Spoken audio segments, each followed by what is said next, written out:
"Mom, you're behind on payments," my son said casually over dinner, as if he were reminding me to buy milk, not telling me I owed money on something I had never touched. I remember the exact moment because I was holding my fork midair, a piece of roasted chicken cooling at the tip, and something inside me went very still. Behind on payments. The words didn't belong to my life. Not anymore. Not after Harold passed, and I learned how to stretch every dollar of my fixed income. Not after I canceled subscriptions, learned to keep the thermostat at 68 in winter, and started cutting my own coupons again like I did in my 30s. I didn't respond right away. I just set my fork down, slowly, carefully, like any sudden movement might shatter whatever fragile version of reality I had been living in. "What payments?" I asked, keeping my voice level. Daniel glanced at Rachel before answering, just for a second, but I saw it. "I see more than they think I do." "The loan, Mom," he said, already reaching for his glass of water. "You've been getting notices." I hadn't. That was the part that stayed with me. Not confusion. Not anger. Absence. Silence where something should have been. Because I check my mail every afternoon at exactly 4:15. It's part of my routine now. Something small I can control. I remember the walk to the mailbox, the way the late afternoon sun hits the sidewalk, the sound of the metal door when it opens. I would have seen notices. I would have remembered. That night, after they left, I stood in my kitchen longer than usual. The house felt the same, but I didn't. I opened drawers I hadn't opened in months. Moved stacks of old coupons. Checked behind the bread box. That's when I found it.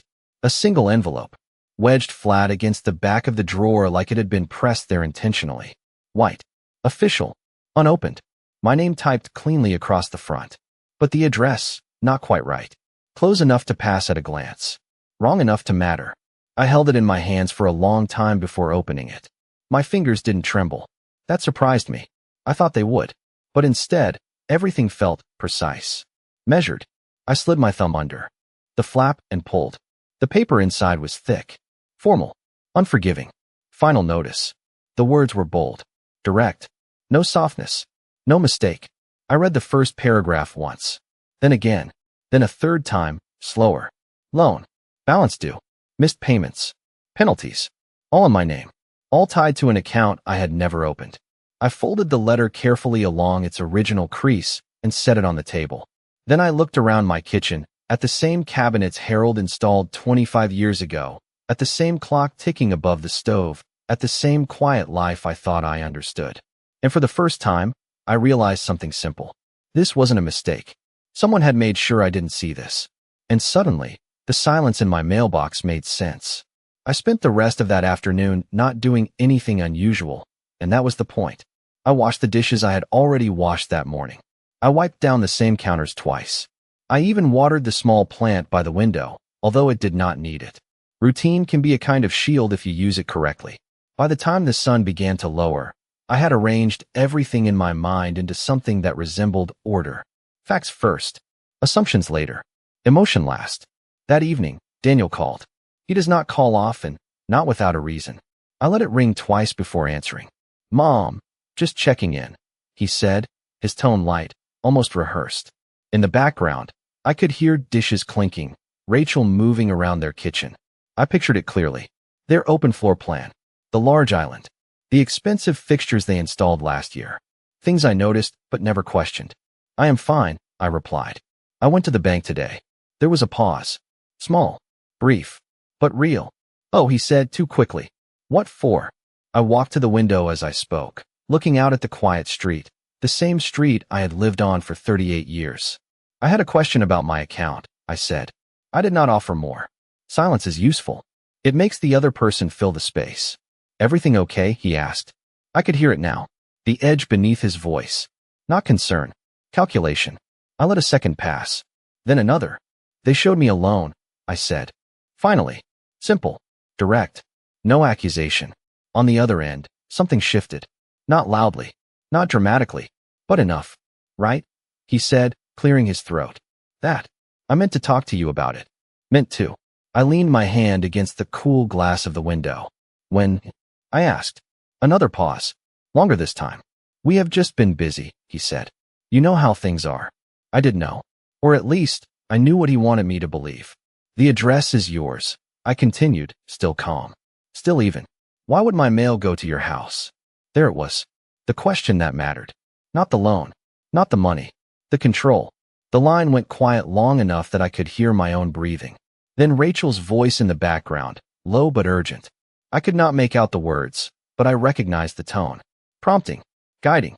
He came back a second later, his voice steadier now. We thought it would be easier, Mom, he said. You have mentioned before that you sometimes forget things. Important things. We were just trying to help manage it. I closed my eyes for a moment. Not because I was hurt, but because I wanted to hear that sentence clearly, exactly as it was meant. Not help. Control disguised as concern. I do not remember asking for help, I said. He exhaled sharply. It is not a big deal, he replied. Everything is under control. Under control. I opened my eyes and looked back at the room around me. My house. My life. Yes, I said quietly. I can see that. We ended the call shortly after that. No argument. No raised voices. Just a careful exchange of words that meant far more than either of us said out loud. When I set the phone down, I did not feel smaller. I felt certain.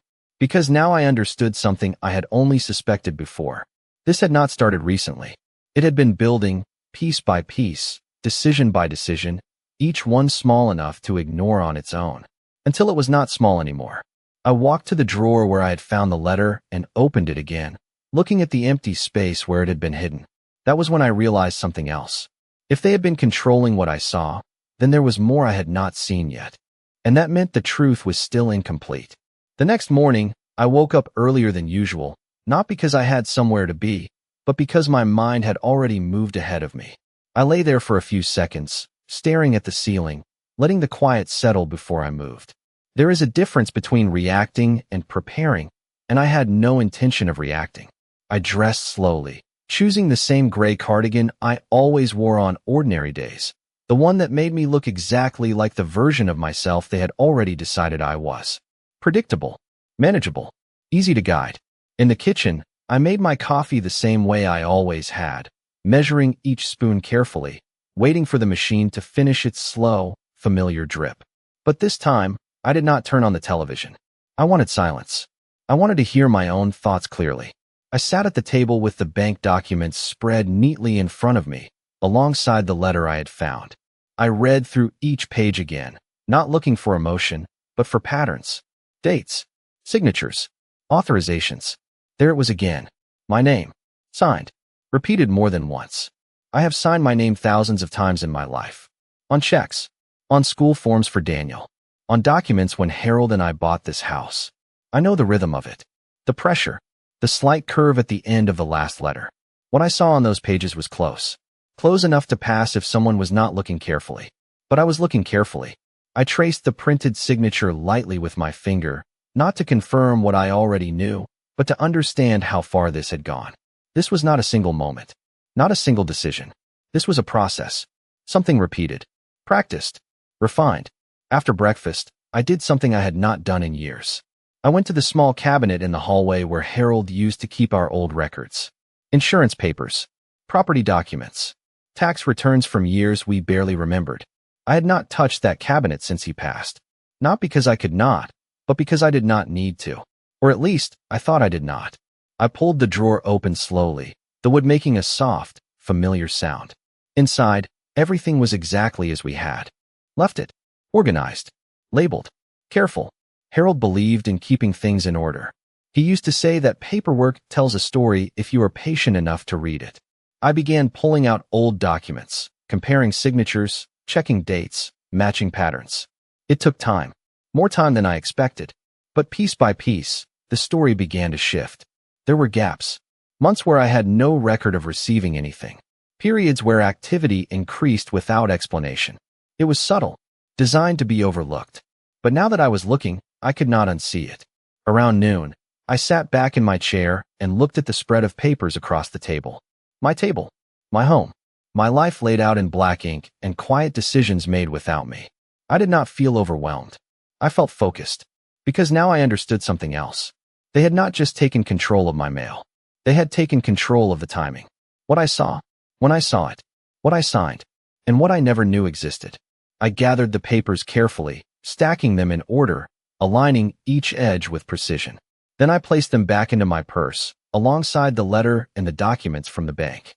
I stood there for a moment, my hand resting lightly on the table, and I allowed myself one final thought before moving forward.